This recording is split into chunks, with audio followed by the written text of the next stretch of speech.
sum square gitu ya, minimasi, maka di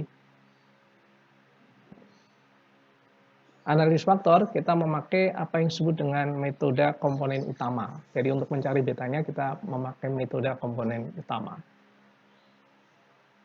Caranya adalah dengan memaksimalkan kedekatan nilai commonality, yaitu beta I1 kuadrat kalau untuk kasus yang tadi, ditambah BI2 kuadrat, dan meminimasi spesifik varian atau sigma I kuadrat. Ini untuk contoh yang tadi ya, Y1, Y2, Y3. Tapi berikutnya kita akan memakai Y-nya 4 dari contohnya Gudono. Kalau tadi 3, sekali lagi di contoh ini kita akan pakai 4. Tadi disebutkan kita akan memaksimalkan BI1 kuadrat ditambah BI2 kuadrat. Kenapa kok hanya 1 dan 2? Karena tadi kita faktornya hanya 1 dan 2. Ya. Dibagi variansi dari YI. Atau kalau kita lihat tabel di bawahnya, kita akan memaksimalkan perbandingan T besar T, atau yang sebelah sini, yaitu jumlah dari commonality, dibagi T0, yaitu jumlah varian spesifik tadi. Nah, caranya tadi disebut dengan metode komponen utama atau juga disebut sebagai dekomposisi spektral pada matrik varian dan kovarian yang kita dapatkan dari data. Nanti akan ada contohnya.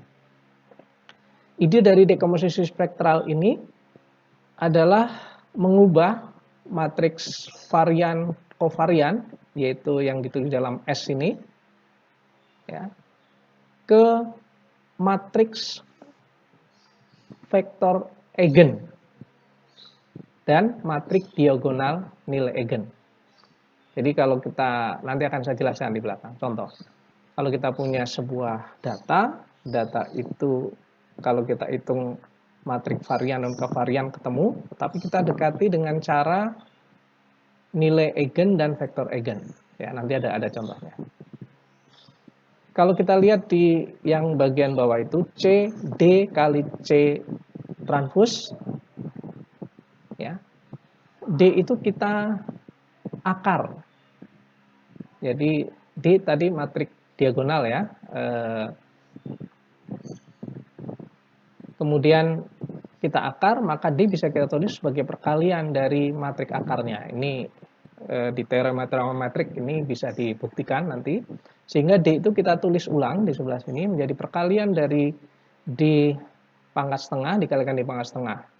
Kemudian di bagian terakhir ini D pangkat setengah kali C transpose, melalui teorema matrik juga, perkalian matrik, kita bisa peroleh, kita bisa tuliskan ulang, yaitu perkalian dari C-nya kita pindah ke depan, D pangkat setengah ditranspose. Ya.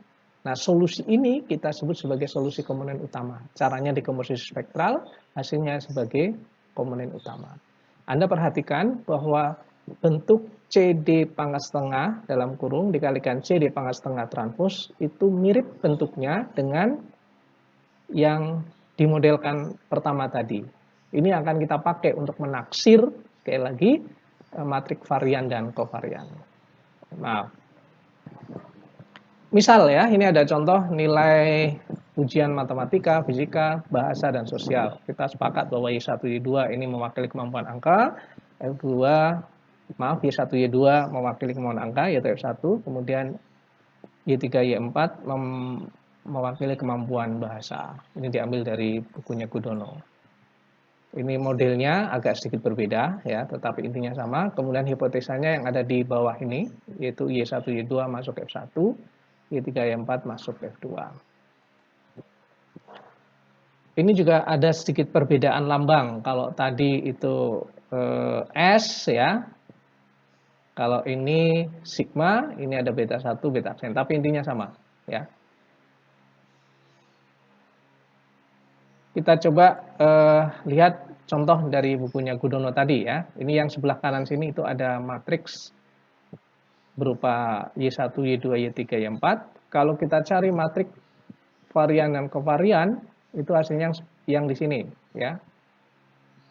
Nah, kemudian dengan cara yang berbeda tadi didekati dengan dekomposisi spektral, itu dari data tadi, kita cari nilai eigen dan vektor eigennya, ya. Yaitu beta dan beta transpose. Dalam hal ini, ya tentu saja ini nanti semuanya dilakukan dengan proses komputasi atau software. Maka matrik yang atas ini itu sebenarnya sama dengan perkalian dari beta dikalikan beta transpose. Nah, ini hebatnya utak-atik statistik atau teorema-teorema statistik dan matematika, ya. Dari sini kita dapatkan nanti beta, nilai beta di sini, ya. Kita lihat ke berikutnya. Kita coba buat dalam tabel seperti ini. Jadi tadi kita ketahui variabel Y1, Y2, Y3, Y4, kemudian dari sebelumnya ini juga nilai variannya yang diagonal, ya, 6,32 dan seterusnya. Kemudian loading faktor satunya yaitu B, di sini B kolom B maksudnya.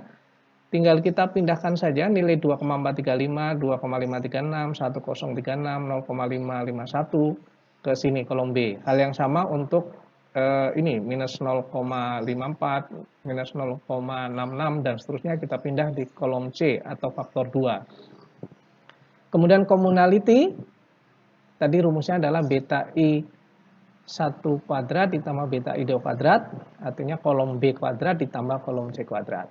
Ini hasilnya. Kemudian tadi kan kita ingin membandingkan rasio, ya, rasio dari D yaitu commonality dibanding variance yaitu kolom A. Jadi ada jaminan dengan teorema ini dengan dekomposisi spektral bahwa nilai yang 0,98 ini adalah nilai maksimum semua. Ya kalau mau nyoba boleh saja dicoba, ya. Jadi betanya ini 2,3 misalkan 0,6, maka hasilnya pasti lebih kecil daripada ini. Oke. Nah, ini ada yang diberi tanda tebal, ya.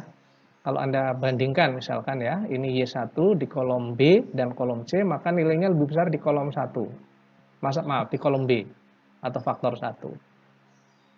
Kalau Anda perhatikan Y3 misalkan, ini nilai 1771, ini lebih besar dari 103. Ini ada di faktor 2. Nah, nanti tafsirannya, nanti akan juga ada contohnya, bahwa Y1, Y2 itu mewakili faktor 1, dengan Y3, Y4 mewakili atau diringkas menjadi faktor 2. Kira-kira begitu.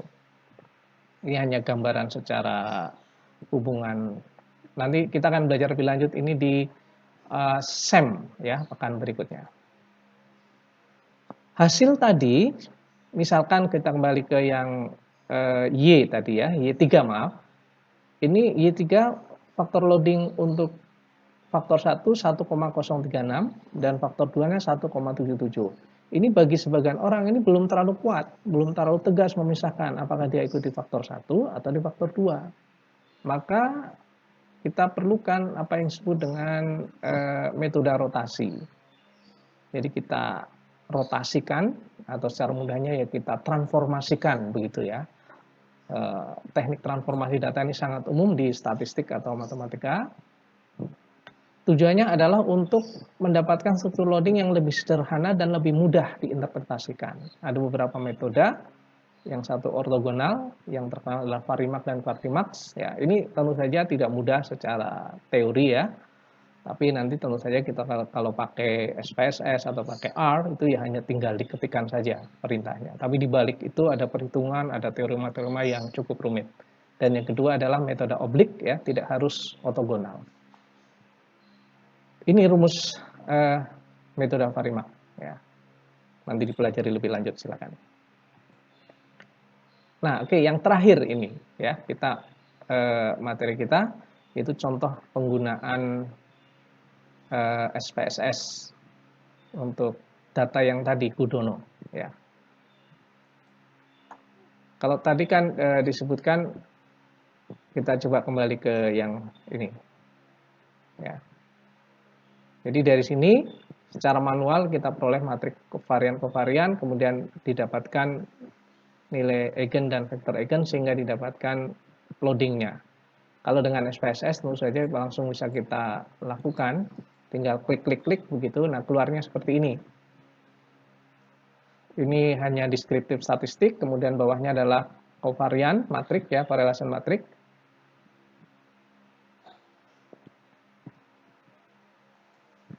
Kemudian kita lihat kalau di SPSS itu akan ada, ini yang belum saya bahas. Kalau ada pertanyaan nanti boleh ditanya, nanti saya jelaskan, tapi kalau tidak silakan dicari sendiri ya.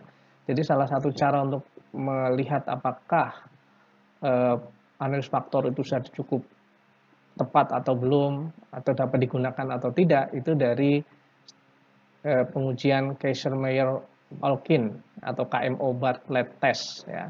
Seperti biasa kalau Anda lihat signifikansinya lebih kecil dari 0,05 berarti signifikan, dapat digunakan. Kemudian KMO-nya itu menentukan tentang tepat dan tidaknya model yang digunakan. Sama seperti regresi, kalau lebih kecil dari 50 itu kurang tepat digunakan. 50% maksudnya. Kemudian ini angka-angka yang tadi ya, ini sudah dirotasi. Kalau tadi kan 2,5 berapa, ini sudah dirotasi. Ya, Anda perhatikan misalkan tadi ya, di 3 awalnya itu 1,03, 177 ini dengan sangat tegas memisahkan 0,4 dan 2. Jadi gunanya rotasi adalah memperjelas perbedaan antara faktor loading untuk F1 yaitu komponen 1 dan 2. Mungkin itu yang bisa saya sampaikan. Insya Allah kita lanjutkan pekan depan dengan PET dan analisis. Kalau ada pertanyaan silakan dikirim lewat WA. Terima kasih. Bila taufiq wal hidayah. Billahi taufiq wal hidayah. Assalamualaikum warahmatullahi wabarakatuh.